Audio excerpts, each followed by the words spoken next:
अच्छा, आप जैसे बोल रहे कि झारखंड में नियुक्ति दे रहे हैं, जैसे बीजेपी तो बोल रहे हैं कि हम जो नियुक्ति हम निकाले तो कहीं ना कहीं वही नियुक्ति दे रहे हैं। बीजेपी वाला कम मैंने अब कहा मुंह से कुछ उल्टा सीधा बोलना चाहते हैं। अरे झारखंड में कई चरण में 60-40 नाई चल तो 60-40 नाई चल, कई छात्र नेता आए, लेकिन अभी देख रहे हैं कि छात्र नेता कहीं ना कहीं अरे भैया 60-40 चलिए रहा है, भोजपुरी भाषा चलिए रहा है, सब अपने आप को राजनीतिक रूप से स्थापित कर अपने चुनाव का तैयारी करिए रहे हैं। तो शुरू में बोल रहे थे कि सब खाली पॉलिटिकल प्रोपेगेंडा है। प्रदीप जी किस पार्टी से बिलोंग करते हैं? देखिए हम लोग बाई बर्थ जो है ना, हम लोग खानदानी कांग्रेसी हैं, लेकिन आप ही के चैनल पे ना हमने बन्ना गुप्ता और बादल पटेल का भी धज्जी उड़ाया। क्यों? क्योंकि मेरा अधिकार का जो हनन करेगा ना, उसका गटवा पकड़ के अपना अधिकार लेने की ताकत रखते हैं। अभी हमारे साथ है प्रदीप जी, जो आए दिन झारखंड में 1932 खतियान को लेकर आए दिन खूब चर्चा में रहते हैं। तो इन्हीं से हम लोग 1932 खतियान को लेकर और झारखंड में जो अभी चर्चाएं चल रही उनसे मुद्दे पर अभी हम लोग चर्चा करेंगे। सबसे पहले तो आपका स्वागत है। विजन ऑफ इंडिया के सभी दर्शकों को मेरा इस बाबा बैद्यनाथ की धरती पे, शहीद वीर सिद्धू कानूनी की धरती पे सभी दर्शकों को मेरा प्रणाम, संथाल की धरती पे सभी दर्शकों को मेरा प्रणाम, नमस्कार, जोहार। अच्छा, झारखंड में 2024 में विधानसभा का चुनाव होने वाला, तो उसको आप किस तरह से देखते हैं? क्या लगता है झारखंड में किसकी सरकार बनेगी? देखिए, मैं भविष्यवक्ता नहीं हूँ, राजनीतिक भविष्यवक्ता मैं नहीं हूँ, और अभी लंबा समय है। इलेक्ट्रल पॉलिटिक्स में परिस्थितियाँ बदलती रहती हैं, इसीलिए अभी से भविष्यवाणी कर पाना ये मैंने भोजपुरी में बुरबकई कहा जाता है इसको। ये अतिशयोक्ति हुई कि हम अभी बदलेगी, इसकी सरकार बने उसकी सरकार बनेगी, ये सब कह पाना गलत है अभी। अच्छा, आप किस पार्टी से बिलोंग करते हैं? वैसे हम प्रदीप भी किस पार्टी से बिलोंग करते हैं? देखिए हम लोग बाई बर्थ जो है ना, हम लोग खानदानी कांग्रेसी हैं, लेकिन आप ही के चैनल पे ना हमने बन्ना गुप्ता और बादल पटेल का भी धज्जी उड़ाया। क्यों? क्योंकि मेरा अधिकार का जो हनन करेगा ना, उसका गटवा पकड़ के अपना अधिकार लेने की ताकत रखते हैं। हमारे पार्टी हमारा अधिकार और मेरी भाषा और मेरा बाल बच्चों का अधिकार जो हनन करेगा ना, उस समय कोई पार्टी सामने नहीं है, किसी के गर्दन पर चढ़ के अधिकार ले सकते हैं। हमारा सिद्धांत है, पार्टी बाद में है। अरे झारखंड में कई चरण में 60-40 नाई चल तो 60-40 नाई चल, कई छात्र नेता आए, लेकिन अभी देख रहे हैं कि छात्र नेता कहीं ना कहीं अरे भैया 60-40 चलिए रहा है, भोजपुरी भाषा चलिए रहा है, सब अपने आप को राजनीतिक रूप से स्थापित कर अपने चुनाव का तैयारी करिए रहे हैं। तो शुरू में बोल रहे थे कि सब खाली पॉलिटिकल प्रोपेगेंडा है, होना जाना कुछ नहीं है। 60-40 भी चल रहा है, बहाली हो ही रहा है, भोजपुरी भाषा मतलब को फिर से मान्यता मिल ही गई है, 32 का ही नाम। अरे भाई, मैंने कहा ना कि सिर्फ मुझे तो लगता है ना कि ये जो हेमंत सोरेन की सरकार थी ना, उसको केवल काम नहीं करने देने के लिए, केवल डिस्टर्ब करने के लिए ये प्रोपेगेंडा से। क्योंकि देखिए, ये जो तथाकथित भावी मुख्यमंत्री हैं, जो अपना भावी मुख्यमंत्री बताते हैं, संविधान की किताब लेकर घूमते थे, बोलते थे हेमंत सोरेन जिस दिन 32 लागू कर देगा, 32 का प्रस्ताव ला देगा, हम वापस जुमरा पहाड़ पढ़ने जंगलों में पढ़ने चल जाएंगे। हेमंत सोरेन ने 32 का प्रस्ताव भेजा था ना, भेजा था कि नहीं? उसके बाद आप उसका विरोध क्यों कर रहे हैं? अगर आप नीतिगत बातों पे आइएगा, उनकी बातों में उनको पूछता हूँ, हेमंत जी ने 32 का प्रस्ताव 32 को स्थानीयता का आधार बना के कैबिनेट से विधानसभा से भेज देता हूँ राजभवन। आप राजभवन का घेराव करने जाते ना, आपको तो हेमंत के साथ खड़ा होना चाहिए था ना।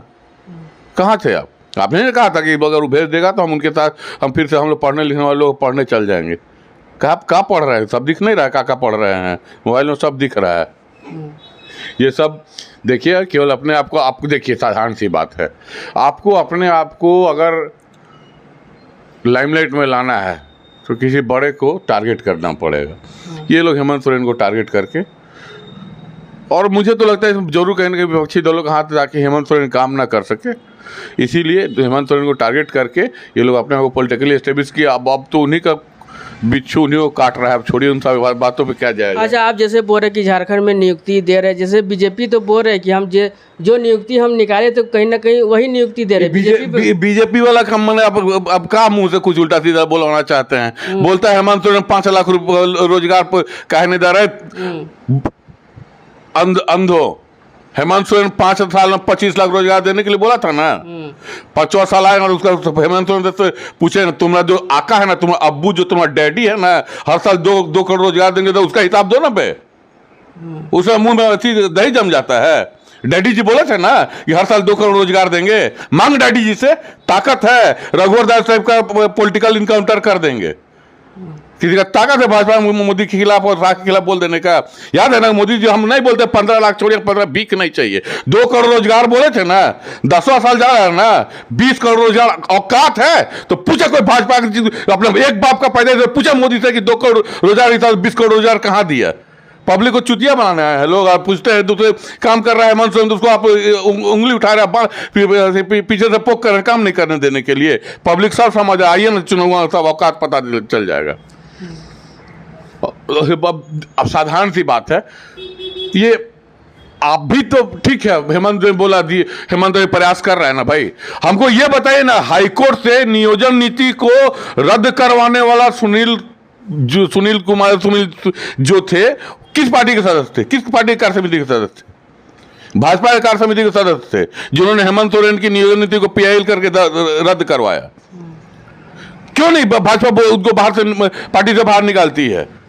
अब भाजपा तो मान लिए यहाँ ठीक है कि यहाँ हेमंत सोरेन से मांग रही, वहां तो अब पता है कि नहीं, यूपी में योगी जी घर घर पकड़ के डिप्टी कलेक्टर और डीएम बना रहे जबरदस्ती, और नहीं बना तो जेल भेज दे रहे कि नहीं हम रोजगार देवे करेंगे। अपना दीवा को देखते हैं ना, ऊपर अंजोरा करती है, पिछवा जो अंधेरा करती है भाजपा लोग, वही कारनामा है। कोई काम कर रहा है, देखिए साधारण सा बात है, बात समझिए। अगर मान लीजिए भाजपा विरोधी सरकार, जैसे हेमंत सोरेन को ले लीजिए, किसी परिवार के एक सदस्य को नौकरी दे दी तो उसका परिवार का 5 वोट तो चला गया हेमंत सोरेन को, तो पेट में तो दर्द होगा, कहेंगे भाई आपसे तो कुछ हो नहीं रहा है। अगर कोई करने का प्रयास कर रहा था, आप उसको घेर रहे हैं, तो पेट में तो दर्द होना लाजमी है। इसी सारा उसकी मानसिकता क्लियर है कि वो क्या चाह रहे हैं लोग।